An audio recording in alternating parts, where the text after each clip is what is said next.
बादशाह ने गुस्से में हुक्म दिया कि इसे कैद खाने में डाल दिया जाए। इधर हजरत लाल शहबाज कलंदर सरकार 7 शरीफ तशरीफ ले आए। वहां जिस बाजार में बदकारी जिनाकारी आम थी, आप सरकार ने इसी बाजार के कोने पर अपना डेरा लगा लिया।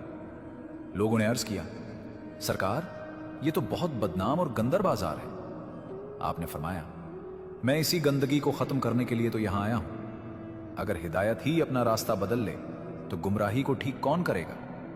चुनाचे आपने वहीं डेरा जमा लिया। जब लोग जिनाकारी के इरादे से वहां आते तो हजरत लाल शहबाज कलंदर सरकार के करीब से गुजरते ही उनके जिस्म कांपने लगते और वो खौफ से वापस चले जाते। कुछ दिन बाद वहां के लोगों ने सोचा कि हमारा कारोबार तबाह हो गया है। यकीनन ये सब इस दरवेश की वजह से हो रहा है। वो सब इकट्ठे होकर हजरत लाल शहबाज कलंदर सरकार के पास आए और कहा, यहां से उठ जाओ। आपने फरमाया, मैं यहां से नहीं उठूंगा, तुम जो चाहो कर लो।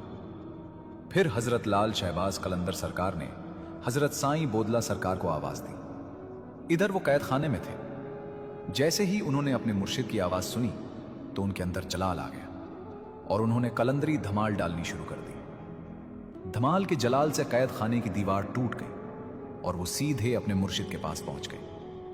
हजरत लाल शहबाज कलंदर सरकार ने उन्हें अपने पास बिठाया। इधर वो जिनाकारों ने बादशाह को शिकायत लगाई और सारा मामला सुनाया। बादशाह को फौरन साईं बोदला सरकार की याद आ गई। उसने कहा, कैद खाने से इस मलंग को लेकर आओ जो लाल लाल करता है। सिपाही जब कैद खाने से साईं बोदला सरकार को लेने गए तो उन्होंने देखा कि कैद खाने की दीवारें टूटी हुई हैं। उन्होंने वापस आकर बादशाह को सारा वाकया सुनाया। यह सुनकर बादशाह को इंतहाई गुस्सा आ गया और दोबारा सिपाहियों को हुक्म दिया कि इसे पकड़ कर लाओ। सिपाहियों ने दोबारा हजरत साईं बोदला सरकार को गिरफ्तार कर लिया। बादशाह बोला, कहां है तेरा मुर्शिद लाल?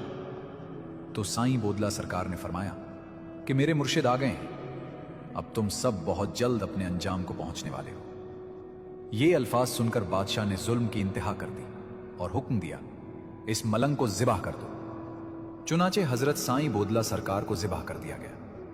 उनका गोश्त पकाया गया और कुछ लोगों ने खाना भी शुरू कर दिया। इधर हजरत लाल शहबाज कलंदर सरकार को इत्तला मिली कि बोदला नजर नहीं आ रहे।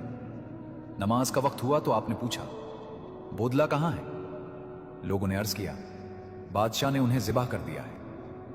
यह सुनकर हजरत लाल शहबाज कलंदर सरकार जलाल में आ गए और एक पहाड़ी पर खड़े होकर बुलंद आवाज से फरमाया, बोदला तुम जहां कहीं भी हो फौरन यहां आ जाओ। यह आवाज निकलते ही जिन लोगों ने हजरत बोदला सरकार का गोश्त खाया था उनके पेट फटने लगे। हांडी में पड़ी बोटियां हुआ में उड़ने लगी और उड़ते हुए हजरत कलंदर सरकार के कदमों में आ गिरी। वहां वो बोटियां जमा होकर एक जिस्म बनने लगी। फिर हजरत लाल शहबाज कलंदर सरकार ने उस जिस्म पर अपना दस्ते मुबारक रखा और फूंक मारी।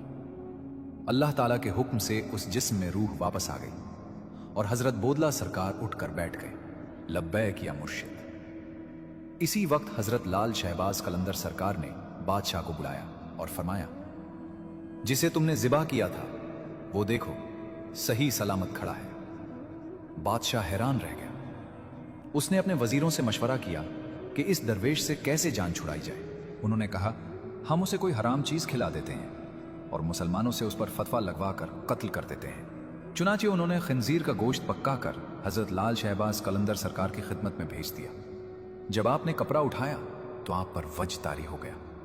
आपने फरमाया, मैं चाहता था कि ये लोग राह हक पर आ जाएं, लेकिन तू बाज ना आया। उसी वक्त आप पर जलाले इलाही जाहिर हुआ। आपने फरमाया, जो मेरा मुरीद है वो मेरे पास आ जाए। फिर आपने हजरत साईं बोदला सरकार से फरमाया